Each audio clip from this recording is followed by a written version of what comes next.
ये है story times. ब्राह्मण से शूद्र तक व्यंग्य। हरिशंकर प्रसाई। आर्ष जाबाली ने अपने एक नए शिष्य से पूछा, तेरा पिता कौन है? तू किस जाति का है? बालक ने मां से पूछा तो उसने कहा कि मुझे भी पता नहीं है कि तेरा पिता कौन था और किस जाति का था। बालक ने यही गुरु से कह दिया। जाबाली प्रसन्न हुए और कहा, तूने सत्य कह दिया। सत्य केवल ब्राह्मण बोलता है। तू ब्राह्मण है, तेरा नाम होगा सत्यकाम। सिद्ध ये हुआ कि वे ही झूठ बोलते थे। आगे खींचो तो ये कहा जाएगा कि ब्राह्मण सत्य नहीं बोलता। पंडित हजारी प्रसाद द्विवेदी के उपन्यास बाण भट्ट की आत्मकथा में अघोर भैरव बनभट्ट से कहता है, तू ब्राह्मण है न रे, तेरी जाति ही झूठी है। यानी सम्राट हर्ष के समय यह धारणा बन गई थी। तुलसीदास बहुत उदार, बहुत संवेदनशील और बहुत ही मानवीय थे। ब्राह्मण पुत्र होने का प्रमाण उनके पास नहीं होने के कारण काशी के ब्राह्मणों द्वारा वे अपमानित व प्रताड़ित हुए। पर वे लिखते हैं, पूज्य विप्र सील गुणहीना, शूद्र न पूज्य यद्यपि प्रवीणा। राम राज में एक ब्राह्मण अपने मरे बच्चे को हाथों में लेकर राम के सामने आया और बोला, मर्यादा पुरुषोत्तम, आपके राज में मेरे बेटे की अकाल मृत्यु हो गई। राम क्षुब्ध हुए, सोचा कहीं मर्यादा भंग हुई है। राज पुरोहित ने बताया, महाराज, शूद्र को तपस्या करने का अधिकार नहीं है, पर शंबूक नाम का एक शूद्र तपस्या कर रहा है। यह धर्म विरुद्ध है, पाप है, मर्यादाहीनता है। इसी कारण इस बालक की मृत्यु हुई है। मर्यादा पुरुषोत्तम राम ने जाकर तपस्यारत शंबूक को मार डाला। तपस्या, प्रभु प्रार्थना, प्रभु पूजा करते हुए व्यक्ति को मारना घोर पाप है। पर शंबूक तो शूद्र था, उसे तपस्या करते मारना पुण्य हुआ। मर्यादा पुरुषोत्तम के लिए धर्म विधान है कि शूद्र की हत्या करने पर उतना प्रायश्चित पर्याप्त है जितना सुअर को मारने पर। बेचन शर्मा उग्र की अतीत काल की एक कहानी में आया है कि एक आदमी किसी के घर में घुसकर स्त्री से व्यभिचार कर रहा था। बाहर आसपास के आदमी उसे मारने को खड़े थे। वह बाहर निकला तो लोग झपटे। उसने तुरंत अपनी जनेऊ निकाल कर दिखा दी। लोगों ने उसे छोड़ दिया, संभवतः उसके चरण छूकर। सत्यनारायण की कथा सुनने से मंगल होता है, ऐसा विश्वास बनाया गया। सत्यनारायण की कथा अक्सर लोग सुनते हैं। इसमें ऐसी कथाएं हैं, किसी बनिए का जहाज डूब रहा था। उसने सत्यनारायण की कथा ब्राह्मण से सुनी, दान दिया, चमत्कार, जहाज ऊपर आ गया। सवाल है, कथा कौन सी थी जिसे बनिए को सुनाया गया? वास्तव में कोई कथा ही नहीं थी। ये जो सत्यनारायण कथा है वह धंधे के लिए बनाई गई थी। हिंदू मुसलमान मेलजोल के नतीजे में बंगाल में सत्यवीर कथा बन गई है। मनु ने तो वर्ण व्यवस्था को ही धर्म बना दिया। ब्रह्मा के मुख से ब्राह्मण पैदा हुए, भुजाओं से क्षत्रिय, पेट से वैश्य और पांवों से शूद्र। शूद्रों का धर्म ऊपर के तीनों वर्णों की सेवा करना। वे अछूत। जो काम शूद्र करते हैं वही काम दुनिया की दूसरी जातियों में भी कुछ लोग करते हैं, पर वे अछूत नहीं होते। दास भी अछूत नहीं होते थे। प्राचीन ग्रीस में दास मालिक के साथ बैठकर भोजन करते थे। वे पढ़े लिखे होते थे और संपन्नों से बच्चों को पढ़ाते थे। वर्ण व्यवस्था इतनी जड़ हो गई कि वर्ण संकर होना सबसे बड़ा लांछन हो गया। वर्ण संकर उसी तरह गाली हो गया जैसे अंग्रेजी का बास्टर्ड। धर्म का अर्थ अपना निर्धारित कर्म है। धर्म का अर्थ रिलीजन नहीं है।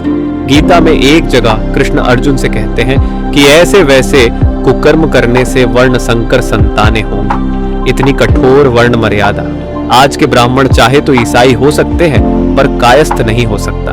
अकेले ब्राह्मणों की यह देन नहीं है। समाज में उत्पादन के साधनों पर जिनका अधिकार होता है वे धर्म संस्कृति पर भी कब्जा कर लेते हैं। पशुपालन और कबीलाई स्टेज के बाद आर्य कृषि कर्म करके एक स्थान पर रहने लगे। बस्तियां बसी, विशाल पैमाने पर खेती शुरू हुई, हस्तोद्योग चलने लगे, व्यापार होने लगा। तब इस तरह के विभाजन की जरूरत महसूस हुई। ब्राह्मणों ने क्षत्रियों और वैश्यों से समझौता किया। सामंतवाद का उदय हुआ। ब्राह्मण सामंतों के आश्रित हुए। तब ब्राह्मण जो विद्या दान और धार्मिक अनुष्ठान कराने के कारण पूज्य और विधान देने वाले माने जाने लगे थे, अपने और अपने दाताओं के हितों की सुरक्षा के विषय में सोचने लगे। एक वर्ण को शूद्र बनाना उसे अछूत बनाना, उसे शिक्षा संस्कृति से वंचित करना, उसे पशु से भी बदतर स्थिति में जीने को मजबूर करना, इसी वर्ग षड्यंत्र का परिणाम है जिसे विदेशी श्रम विभाजन, डिवीजन ऑफ लेबर कहकर व्याख्यायित करते हैं। अछूतों की जिंदगी कई सदियों तक कितनी कष्ट कर रही है, यह सब जानते हैं। नीची जातियों ने विद्रोह न किया हो, ऐसा नहीं है। संत, भक्त और कवि पैदा करना ब्राह्मणों का एक अधिकार नहीं है। नीची जातियों ने मध्य युग में अपने संत और कवि पैदा कर लिए।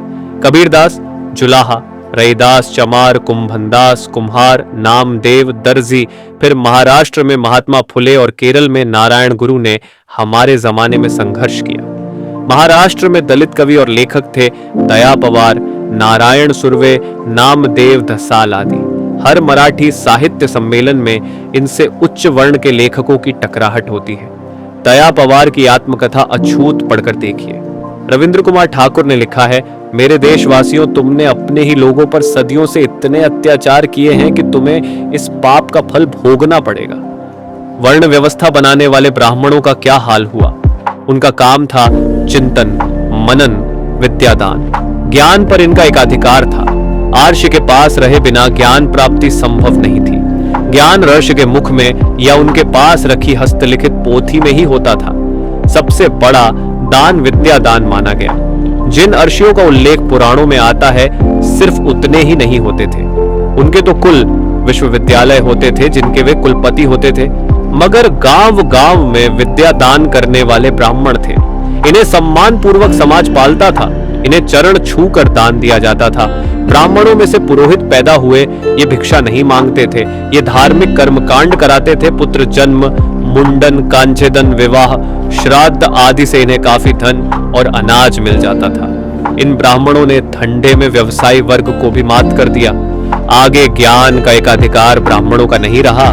क्षत्रिय जब बस गए, भूमिपति हो गए, तब उन्होंने ज्ञानार्जन और चिंतन किया। ब्राह्मणों से क्षत्रियों के शस्त्र और शास्त्र दोनों से संघर्ष हुए। क्षत्रियों में बड़े बड़े अरश्य और चिंतक हुए। ब्राह्मणों ने कोई उत्पादन नहीं सीखा न किया। सुदामा पत्नी से कहते हैं, औरन को धन चाहिए बावरी, बामन को धन केवल भिक्षा।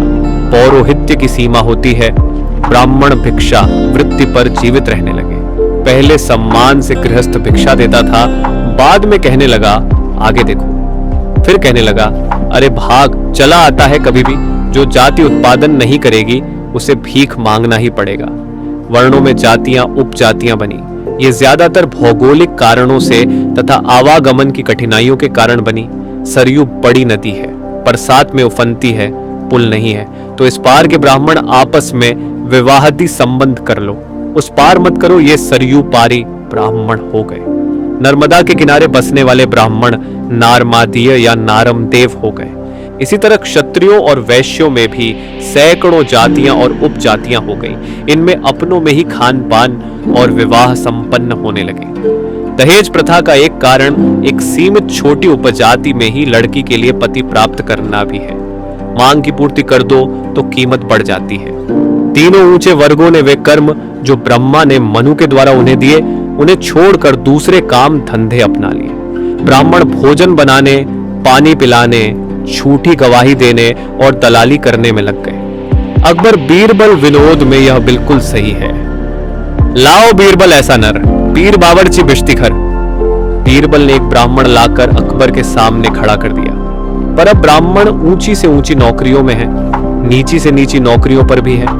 ब्राह्मण व्यवसायी हैं, एजेंट हैं, पुलिस अफसर हैं और डाकू भी हैं। ब्राह्मण जमींदार रहे हैं और अब बड़े भूमिपति हैं। पर यह भी सही है कि बहुत से ब्राह्मण गरीबी की रेखा के नीचे जीवित रहते हैं। क्षत्रियों ने एक वर्ण के रूप में युद्ध कर्म छोड़ दिया। वे जमींदार हो गए, व्यापारी हो गए, ऊंची नौकरियों पर हैं, नीची से नीची नौकरियों पर भी हैं। ठाकुर साहब भी ठाकुर हैं और चपरासी भी ठाकुर हैं। ठाकुर डाकू भी हैं, पुलिस अफसर भी है और डकैतों का शिकार भी है। मगर बहुत से ठाकुर क्षत्रिय गरीबी की रेखा के नीचे रहते हैं। इन जातियों में गरीबी की रेखा के नीचे जीने वाले बहुत कम प्रतिशत होते हैं, मगर सबसे अधिक बेकारी इन्हीं वर्णों में होती है। शिक्षित बेरोजगारी के शिकार इन जातियों में काफी प्रतिशत होते हैं। इनमें जो भूमिपति हैं या व्यापारी हैं, उनके लड़के भी अपने धंधों को छोड़ नौकरी चाहते हैं।